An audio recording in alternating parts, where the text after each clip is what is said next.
누구보다도 함께 울고 웃고 응원해 주시는 분이 바로 어머니입니다. 특히 여성분들은 남편은 가끔 남의 편을 하지만 그래도 항상 내 편이 되어주시는 분 어머니입니다.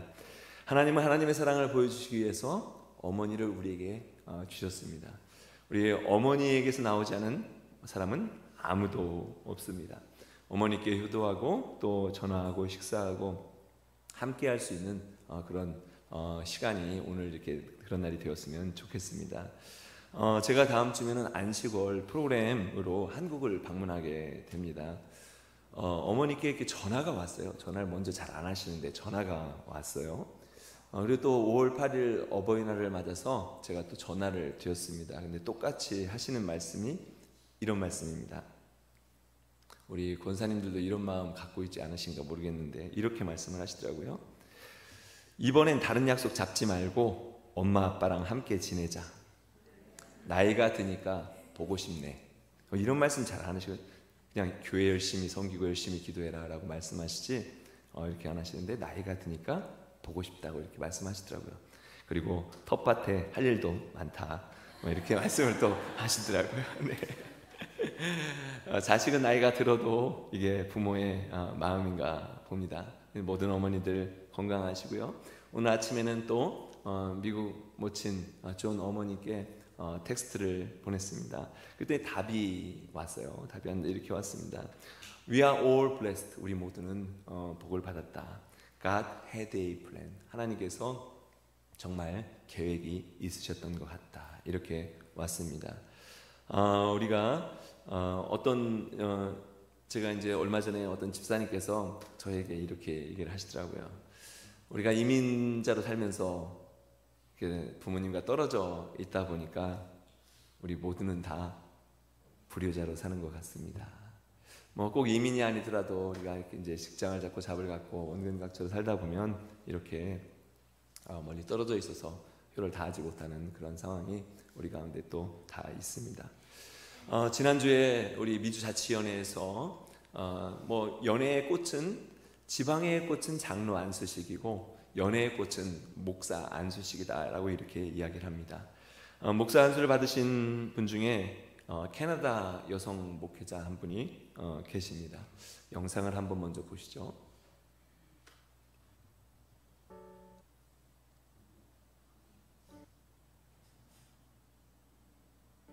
주님의 이름으로 평안을 빕니다. 저는 캐나다 동부지방에서 드림교회를 섬기고 있는 신동희 전도사입니다. 오늘 이 자리에 서기까지 제 마음에 계속 떠오르는 시 한 구절이 있습니다. 한 송이 국화꽃을 피우기 위해 봄부터 소쩍새는 그렇게 울었나 보다. 서정주 시인의 말처럼 저의 안수까지의 여정도 눈물과 기도로 채워진 시간이었습니다. 먼저 이 모든 여정 가운데 저를 부르시고 목회의 길로 인도하신 하나님께 감사드립니다. 그리고 사랑하는 드림교회 성도들에게 남편 목사님의 투병부터 하늘나라 가기까지 그 모든 시간에 함께해 주시고 저에게 목회의 기회를 주시며 늘 기도해 주시고 응원해 주셔서 참으로 감사합니다. 또한 연회와 지방회의 감독님, 감리사님, 선배 목사님들 그리고 이름 없이 뒤에서 도와주신 모든 교회와 목회자들에게도 진심으로 감사드립니다. 늘 저를 위해 기도하고 계시는 사랑하는 어머니와 가족들 그리고 사랑하는 두 아들 우리미와 유엘이에게도 마음 깊이 고마움을 전합니다. 하나님의 부르심에는 후회하심이 없다는 말씀을 붙잡고 우는 자들과 함께 울 수 있는 공감의 사람으로 주신 사명을 끝까지 감당하는 신실한 목사가 되겠습니다. 계속해서 함께 기도해 주시기를 부탁합니다. 감사합니다. 네, 올해 50이 되셨는데 감리교 신학대학에서 CC 캠퍼스 커플이라죠. 목사님 저랑 원래 나이가 같고 그런데 이제 만나셔서 다 신학을 하고 목회를 하시다 보니까 남편께서 목회를 하시다가 이제 암에 걸리셔서 5년 전에 소천을 하셨습니다. 같은 교회에서 이렇게 다시 그 교회를 섬기시게 되고 지난 2월달에 저희 교회 오셨었어요. 과정고시 때문에 이렇게 왔죠. 과정고시 때 와가지고 제가 이제 안수 과정이니까 마지막 과정인데 3년 과정 중에 마지막 과정인데 제가 논문을 담당해서 우리 전사님의 논문을 담당했습니다. 작년에는 이 과정 1, 2, 3년차 과정 중에 수석 한 분에게 금일봉을 드립니다. 300불 금일봉을 한 분씩 드는데 작년에 1등을 하셨어요. 그런데 올해는 저 이제 정말 안수를 받으시기가 조금 느슨해지신 것 같아요. 그래서 제가 한 30분 동안 이야기를 나누고 논문에 대한 페이퍼에 대한 이야기를 나누면서 그러면서 또 사모님께서 혼자 되셔서 이제는 누가 이렇게 옆에서 사모가 도와주는 것이 아니라 사모님이 목사님이 되셔서 혼자 이렇게 목회를 하실 텐데 많은 하나님의 역사하심이 위로하심이 도우시는 손길이 있으면 좋겠습니다 라고 하면서 위로를 드렸습니다. 격려를 드렸어요. 안수식 할 때는 우리 뭐 장로님도 안수식 할 때도 이렇게 하지만 그 보통 사모님들이 뒤에 나와서 함께 기도를 하는데 고등학생 아들이 청바지 뚫레뚫레 입고 티셔츠 입고 이렇게 왔더라고요. 자유분방한 아들인 것 같아요. 자유분방한 아들인 것 같은데 와서 이렇게 안수를 하고 함께 기도를 하고 축복 기도를 하는데 짠한 마음이 있고 또 하나님께서 이 또 목사님을 통해서 또 드림교회를 통해서 이렇게 놀라운 일들을 이루실 것을 믿습니다. 정말 우리 혼자 또 홀로 아버지가 되었건 또 어머니가 되었건 자녀를 양육하시는 그런 분들도 주변에 있잖아요. 그런 분들이 또 잘 이렇게 양육하고 어려운 일 가운데서도 더 주님을 의지하면서 잘 이렇게 승리할 수 있도록 우리가 늘 기도해주고 격려해 주었으면 좋겠습니다. 오늘도 가스프레 프로젝트를 이제 이어가는데 이스라엘 백성들이 이집트에서 탈출을 하게 됩니다. 바로왕과 이집트의 10가지 재앙을 통해서 하나님께서 결국 이스라엘 백성들을 구원해 내십니다. 13장의 마지막이 뭐냐면 하나님께서 낮에는 구름 기둥으로 밤에는 불 기둥으로 이스라엘 백성들을 인도해 내셨어요. 근데 인도해 내셔서 어디까지 왔냐면 2절 말씀을 다 같이 한번 읽어보겠습니다. 이스라엘 자손에게 명령하여 돌이켜 바다와 믹돌 사이에 비아히롯 앞 곧 바알스본 맞은편 바닷가에 장막을 치게 하라. 아멘. 네, 바닷가 앞에까지 왔습니다. 그리고서 더 이상 갈 곳이 보이지가 않는 거예요. 전쟁을 할 때 이렇게 얘기한다. 배수의 진이다. 뒤로 갈 곳이 없어요. 더 이상 물러날 곳이 없습니다. 마지막이라고 생각하고 정말 불리한 상태에서 전쟁을 하는 것이 배수의 진입니다. 앞에는 바다가 가로막혀 있고 뒤에는 애굽의 군대가 이렇게 몰려오는 그러한 상황입니다. 바로왕이 생각했겠죠. 출애굽? 너희가 밖에 나가서 예배를 드리기 위해서 출애굽을 한다고? 이제 너희는 도간에 든 쥐야 라고 생각을 했을 겁니다. 우리도 어떨 때는 그렇습니다. 사방이 다 막혀 있는 것과 같이 느껴질 때가 있습니다. 그런 상황이죠. 도무지 되는 일이 없고 앞으로 가자니 앞이 막혀 있고 뒤에서는 계속 우리를 사지로 모는 것과 같은, 좌우에서는 뭔가 이렇게 조여오는 것 같은 스트레스와 많은 상황 가운데 우리가 놓여 있을 때가 있습니다. 기댈 곳이 전혀 없을 것 같은, 빠져나올 구멍이 없을 것 같은 그런 상황 가운데도 있습니다. 그런데 정말 하나님의 백성은, 하나님의 자녀는 기댈 곳이 있습니다. 예수님께서 우리에게 약속해 주신 약속의 말씀이 있어요. 마태복음 7장에 있는 말씀 다 같이 읽어보겠습니다. 구하라 그리하면 너희에게 주실 것이요, 찾으라 그리하면 찾아낼 것이요, 문을 두드리라 그리하면 너희에게 열릴 것이니. 아멘. 구하라, 찾으라, 두드리라, 기도하다는 거죠. 사방이 막혀 있어도 우리가 위를 바라보고 하나님을 바라보는 것, 이것이 기도입니다. 바울도 그렇게 얘기합니다. 우리가 사방으로 우겨싸임을 당하여도 쌓이지 아니하며 답답한 일을 당하여도 낙심하지 아니하고 박해를 받아도 버림받지 아니하며 거꾸로 뜨림을 당하여도 우리는 망하지 않는다. 왜냐하면 예수의 생명이 우리 안에 있기 때문에. 어떠한 상황 가운데 예수의 생명이 우리 안에 있고 우리의 기도를 들으시는 하나님께서 계시기 때문입니다. 우리가 가끔 전화를 할 때 전화를 받지 않으면 막 굉장히 답답하잖아요. 그런데 하나님께서는 우리의 기도에 항상 응답하십니다. 항상 응답하십니다. 바로 왕이 이스라엘 백성을 보내놓고 이놈들 다 잡아오겠다라는 그런 마음을 갖게 됩니다. 바로가 재앙을 막 당하고 막 10가지 막 혼을 날 때는 정신이 바짝 나더니 끄떡도 안 하고 쫓아오게 된 거죠. 7절에 보시면 선발된 병거 600대와 애굽의 모든 병거를 다 동원하여서 이 이스라엘을 잡기 위해서, 다 죽이기 위해서겠죠. 이렇게 오고 있습니다. 앞에는 바다가 있고 뒤에는 정말 먼지가 나는 병거들이 막 잡으러 오는 그런 상황입니다. 문제가 발생하여 어려움이 오면 우리에게 제일 먼저 오는 것이 있습니다. 그게 뭐냐면요, 두려움입니다. 두려움입니다. 두려움이 쌓이면 우리에게 어떤 반응이 오냐면 먼저 포기를 하게 됩니다. 또 불평이 나오게 되고요, 원망이 제일 먼저 나오게 됩니다. 11절 말씀을 다 같이 한번 읽어보겠습니다. 11절 말씀. 11절. 그들이 또 모세에게 이르되 애굽에 매장지가 없어서 당신이 우리를 이끌어내어 이 광야에서 죽게 하느냐? 어찌하여 당신이 우리를 애굽에서 이끌어내어 우리에게 이같이 하려 하느냐? 두려움이 오니까 사탄이 우리에게 쓰는 전략이 있습니다. 아직 일어나지 않은 일을 근심 걱정하게 하면서 넘어지게 만드는 것입니다. 사실이 아닌 것을 사실인 것처럼 만들어내는 것, 이것이 사탄의 전략입니다. 그러면서 모세에게 덤벼들게 되죠.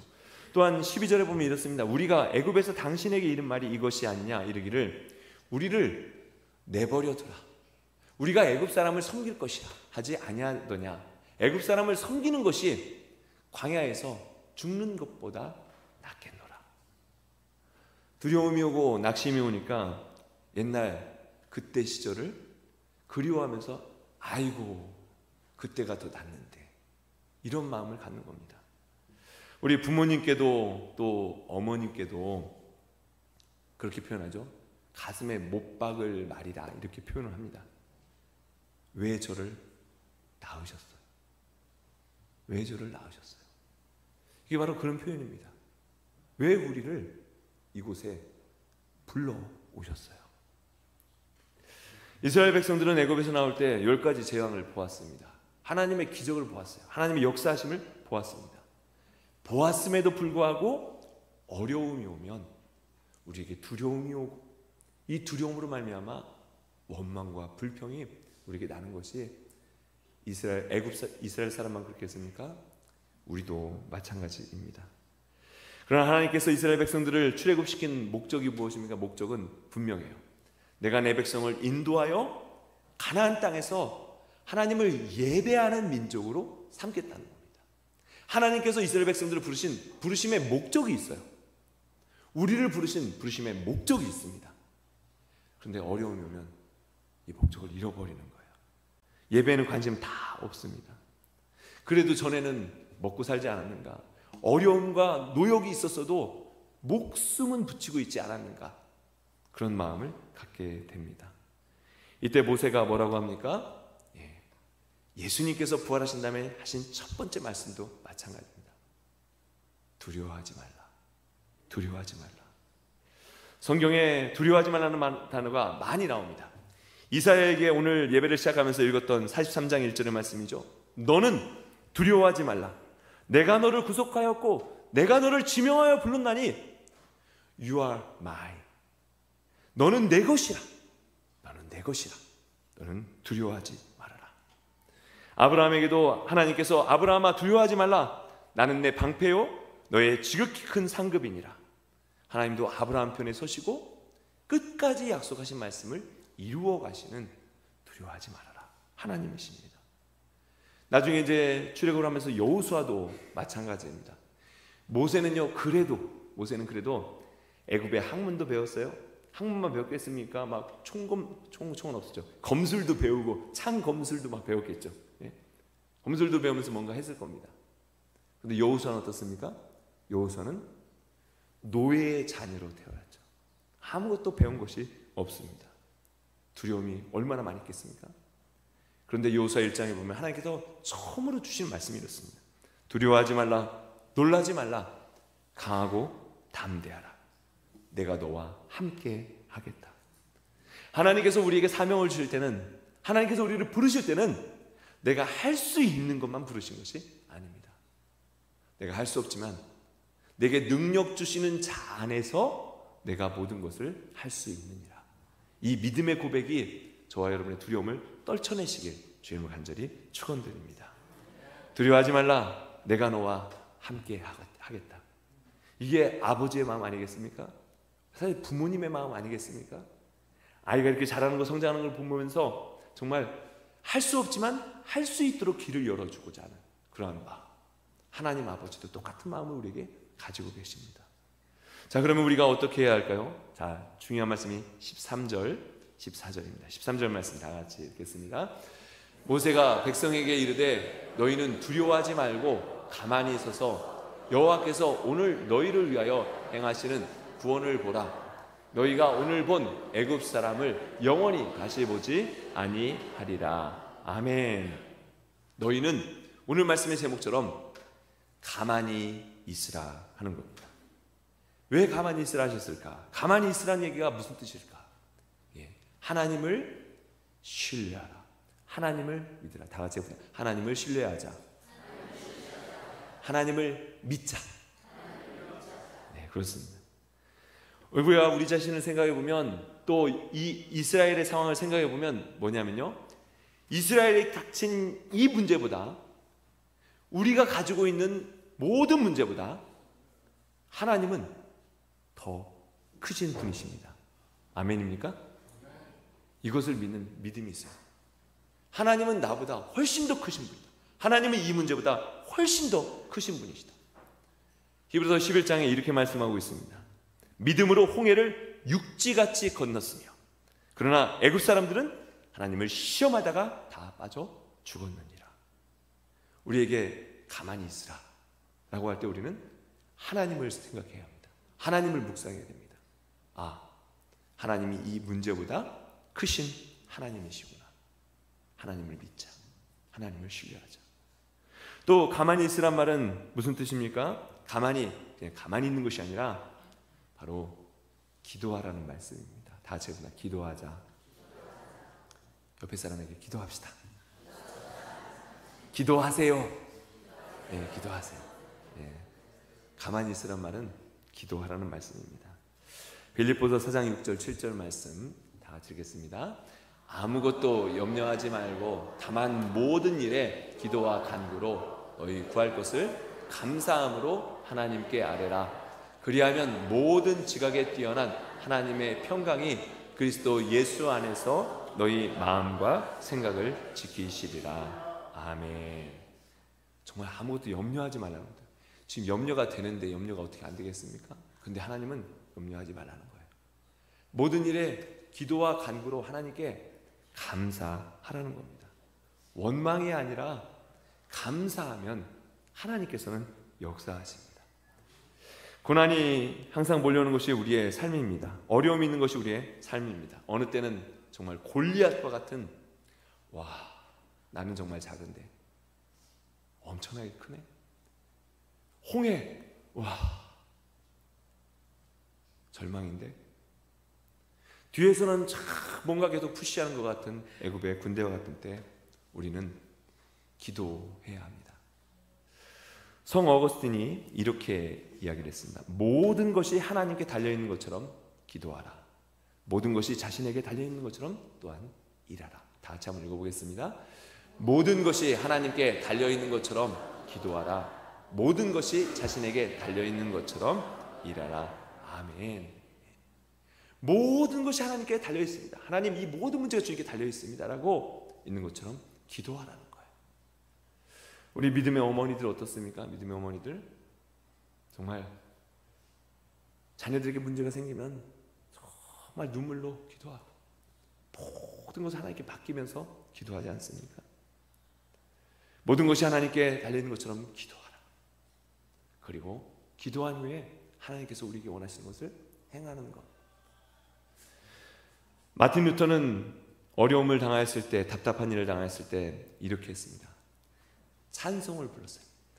내 주는 강한 성이요. 찬송은 곡조 있는 기도라고 하지 않습니까? 기도하면서 하나님을 찬송하고 하나님을 인정해드리고 하나님께 감사할 수 있는 것. 옆에 계신 분에게 다시 한번 하겠습니다. 기도하세요. 기도합시다. 기도합시다. 네, 그렇습니다. 가만히 있으라는 것은 정말 기도하라는 겁니다. 모든 것이 하나님께 달리는 것처럼 하나님께 기도하라. 그리고 마지막으로 가만히 있으란 말은 좀 가만히 있어 라고 이렇게 얘기하죠. 세상적인 방법으로 내 욕심대로 하지 말라는 그런 뜻입니다. 로마서에 있는 말씀을 다 같이 읽어보겠습니다.